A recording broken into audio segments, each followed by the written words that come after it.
This is going to be my submission for the chemistry project. It's going to be a mole PowerPoint presentation. Without further ado, let's get into the project. Chapter 14. In this chapter, we discuss the 4 properties of gases: pressure, volume, temperature, and amount in moles.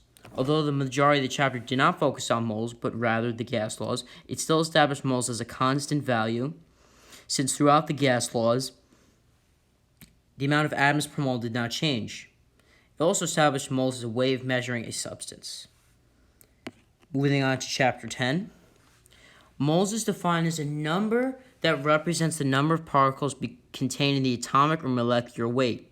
We also learned Avogadro's number, which is 6.02 times 10 to the 23rd power, and the number of liters in a mole, 22.4.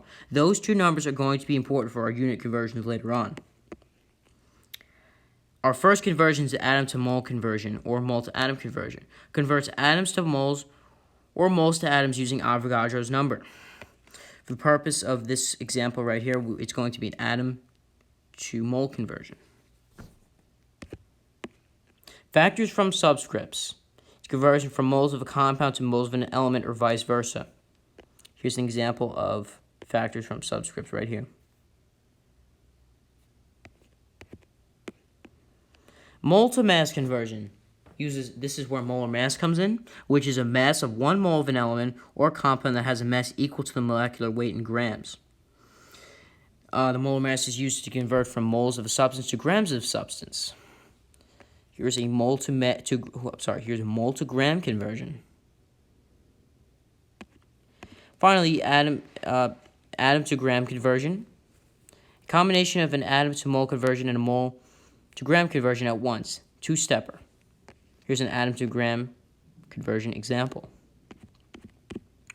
Now we have a volume to mole conversion, which now uses the number 22.4 to convert back and forth from moles to volume. And here are the conversion factors for that right here. The empirical formula. Moles also had to be used for the empirical formula with a gram to mole conversion and the molar mass to find the new substrate for the compound. Here's an example of what I'm talking about right here. Finally, Chapter 12. This is the last chapter we're going to be discussing today. In this chapter, you are given a balanced equation and have to convert back and forth from one element to another based on the information in the equation. Molar ratio is a ratio of the moles for the substances in an equation. That's going to be important for the conversions in this chapter. Mole to mole conversion. Moles of what you have times the original ratio equals the answer. Here's a mole to mole ratio. Here's a mole to mole problem right here.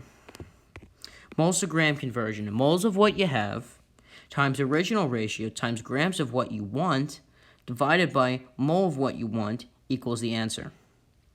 So it's going to be a conversion of moles of one element to grams of another element. Gram to mole conversion. Grams of what you have times 1 mole of what you have divided by grams of what you have times original mole ratio equals the answer. Here's an example of a gram to mole conversion right here. Gram to gram conversion. Grams of what you have times 1 mole of what you have divided by grams of what you have times original mole ratio times grams of what you want divided by 1 mole of what you want equals the answer. And here's an example of a gram to gram conversion right here. Calculation for the theoretical yield, for the percent yield. Calculating the theoretical yield uses a gram to gram conversion. Once you get the theoretical yield, you can divide that answer by the actual yield, then multiply 100 to get the percent yield. And here's an example of that right here. Okay, that's going to do it for the project. Hopefully I'll see you soon. Goodbye.